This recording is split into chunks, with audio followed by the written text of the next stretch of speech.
Hello everyone, and welcome to another episode of Crafty Beer Reviews. Today I will be reviewing Lagunitas Maximus IPA.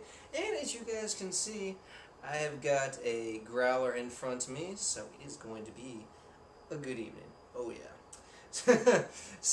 Yeah, not only is this fresh, it's really, really fresh. This growler is only about 4 hours old. That's right, and it was just tapped the other day. So I'm really looking forward to this. I have not had Maximus in probably at least 4 years, maybe more. I really can't even remember the last time I had it. So super stoked to be trying this. And big shout out to my buddy Matt over at Bueller's. He always puts on some really great beer on tap, and then he always puts it for like a really fair price. For this growler, it was only $9.99. I know, right? Like. You can't beat his prices, so thank you very much, Matt, for always considering the craft beer community. But yeah, you want to serve this at about 55 degrees since it is an Imperial IPA, and this is 8.2% ABV, which is actually lower on the scale for Imperial IPAs. I mean, we just had the Stone R&R Coconut IPA. That was 7.7%, so that's still considered a regular IPA. Fatheads Headhunters consider regular IPA at 7.5%, so not like this is a session beer, but at the same time it's definitely lower on the scale for Imperials. Alright, so that pours out a very nice golden orange. It's a very nice clear. There's about a half a finger of a nice white looking head. Oh my god, holy shit. Wow, right away there's this huge punch of grapefruit. There's some melon, mango, there's definitely some peach in there, a really big sweet orange, like an orange rind almost. It's got a big amount of like a West Coast piney type of note as well. And just a touch of like a little bit of malt sweetness, but wow, this is definitely a hop bomb. Smells really fresh, so let's go ahead and take our first sip.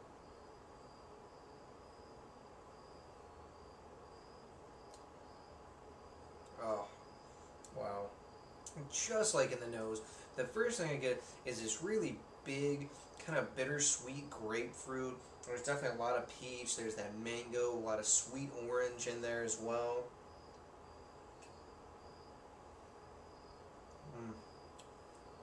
A lot of pininess in there, really good. It's decently bitter, but it's not over the top like some Imperial IPAs tend to be these days. There's actually a decent amount of that malt sweetness in there. It's almost kind of like a slight sugar type of coating on my lips. There's a little bit of bready malt notes as well, but wow, this is definitely dominated by the hops.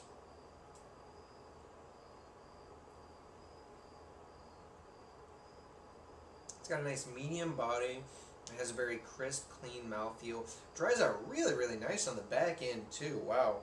It's got a nice lingering bitterness as it sits on the palate, but wow, this is really good. So far, the only complaint I would have is I couldn't smell the alcohol, I couldn't taste the alcohol. I do feel some warmth as it goes down, which, you know, it's not terrible. It's not offensive. However, I'm just kind of surprised because, like I said, 8.2% ABV, it's not a weak beer, but at the same time, you know, there's a lot of Imperial IPAs that are 10+% these days that really just masterfully hide that alcohol through and through. And there's a little bit of that alcohol note. Like, you can actually kind of tell that this is an 8% beer.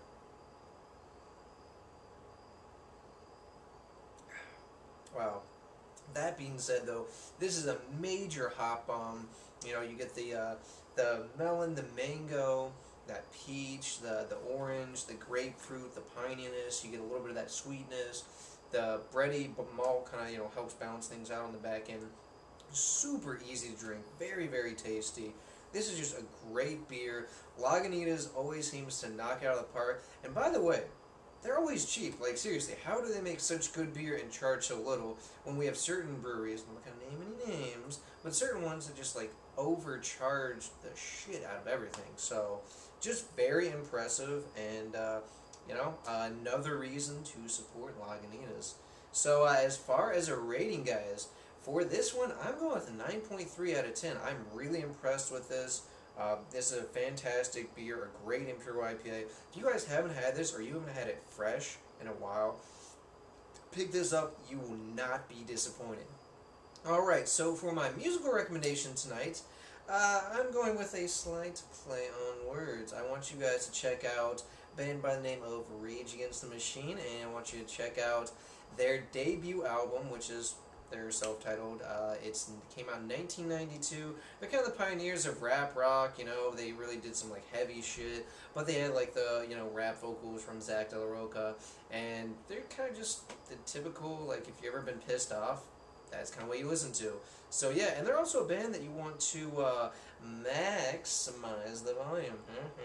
Got it? Yeah, I didn't need to point that out, but I thought I would anyway. So yeah, definitely check out Rage Against the Machine if you guys have not. I'm sure all of you have, but yeah, great stuff. So check out this great beer, check out the album, and I hope whatever you're doing involves good craft beer. See ya.